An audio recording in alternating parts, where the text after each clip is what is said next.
I have severe PTSD.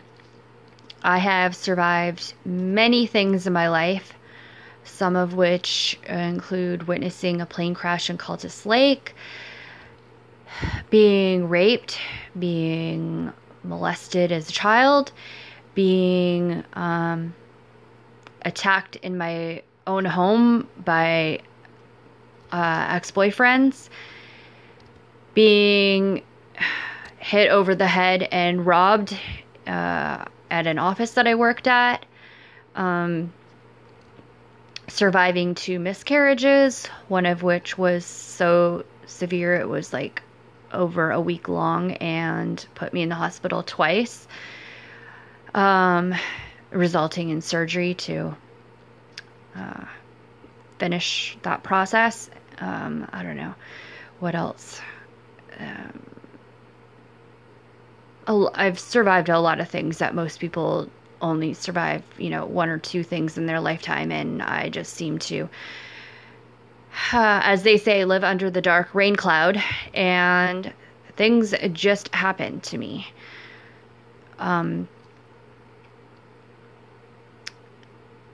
Even though I wanted to kill myself every single day of my childhood, I somehow managed to keep living with the hope of getting the hell out of there and being free, which eventually I did. And but the cycle of abuse is that you keep getting sucked back in. So then eventually when I had my son, that was the final straw. When they were starting to abuse him, I wasn't going to let that happen. For some reason, it seems to be okay to let yourself be abused, but when you see your child be abused, somehow that's a different line that you won't let get crossed.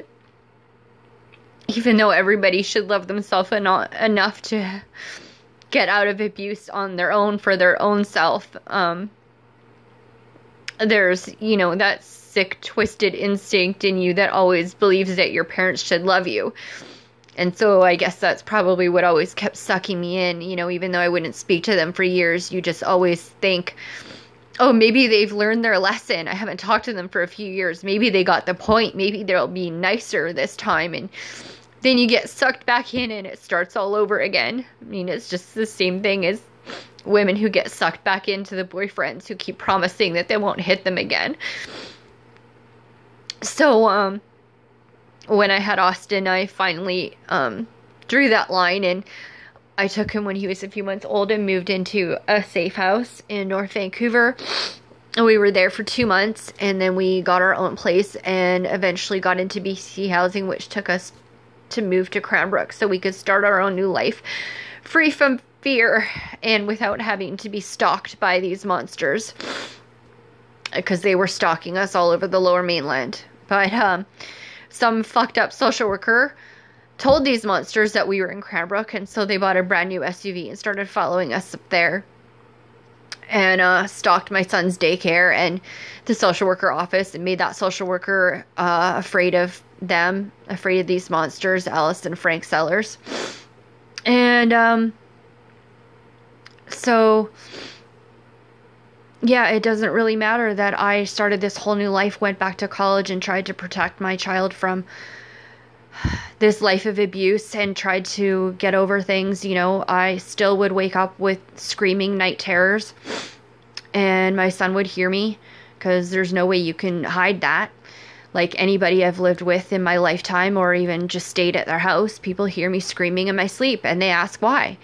And like I listed off a bunch of the things I've survived. I think I forgot to mention the molestation as a child too, but none of those things affected me as much as the mental and emotional abuse from Alice Sellers and Tina Sellers. My night terrors are mostly about the abuse that they put me through, living with them every single day of my life, and the constant bullying and the constant name calling. And now, unfortunately, my child, because of some fucked up social worker who can't read a file or is taking a payoff, is being forced to live with these monsters, so my nightmares, my night terrors have become worse, since they are now not only about me surviving that abuse and the effects that it's caused me through my lifetime, but the fact that my child is now suffering everything that I tried to protect him from. And it doesn't matter anything good that I did to try and protect him from these monsters, because now he's living the same abusive childhood that I already survived, only worse, because he's being told that his mom doesn't want him and doesn't love him. And he's not been allowed to see or talk to anybody that he's known in his entire life for 3.5 years.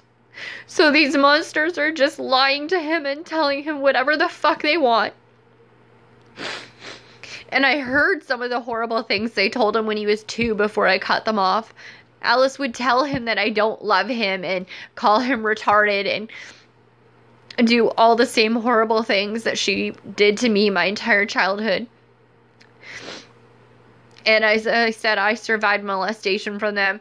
Well, Alice was fondling him every night too. And saying things about how she never had a little boy to play with, and she never got to see those little niblets, and all these sick, weird things she would say about his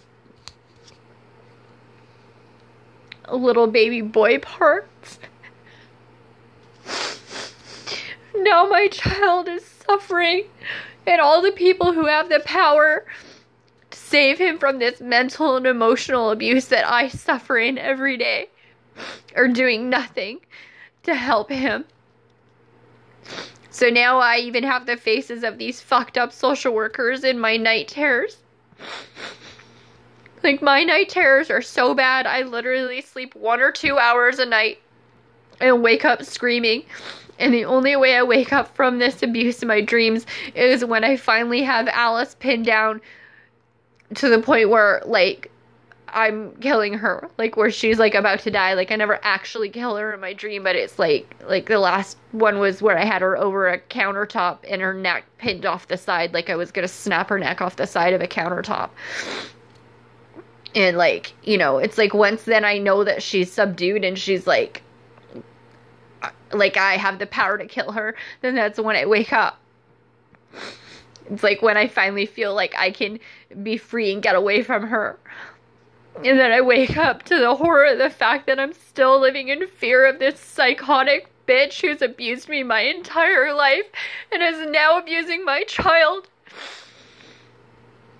And this is worse than a death, because at least a death I'd have the peace of my child being in heaven and a healing process to go through. In fact, I just wake up every day to the same trauma of basically waking up to the murder of my child every day. And having to start over every day, trying to fight to try and find somebody who doesn't have some stupid excuse as to how they don't have the resources to help me, or how they can't get involved because the ministry's involved.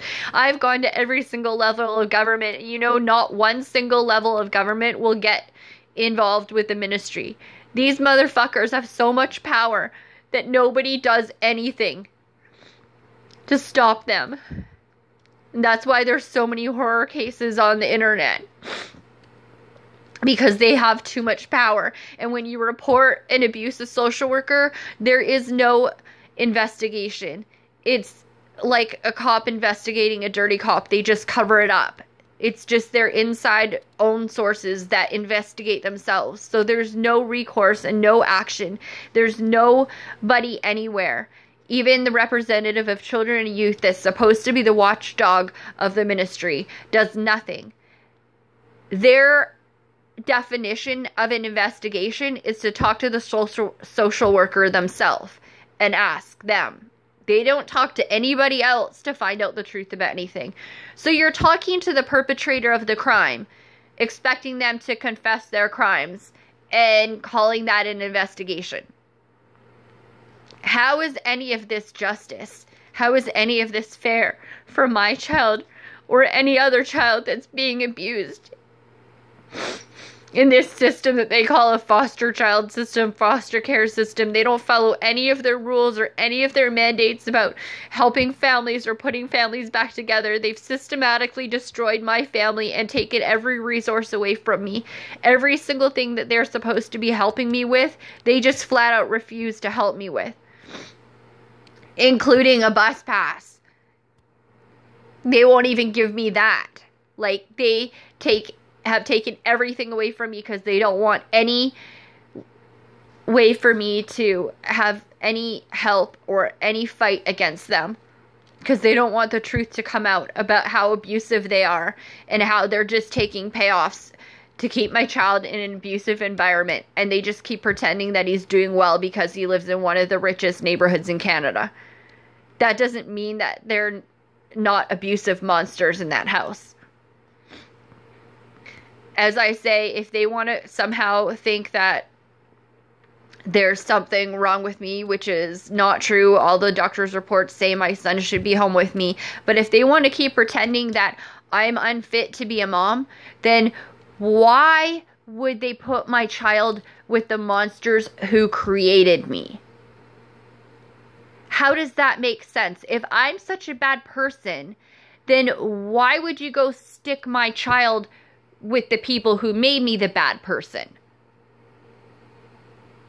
And they're actually the ones who are the bad people. There's 911 calls against these people.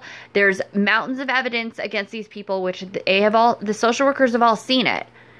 And there are certain social workers who are no longer on the file. They've been kicked off the file because they were the ones who didn't want my son in this place. Anybody who tries to help my son gets fired by MCFD. And that's a fact. I have the written documents and proof of that. And every time they tell me I'm going to see my child or he's going to come home, there's no follow through. They just do whatever the fuck they want and keep abusing my child and covering it up.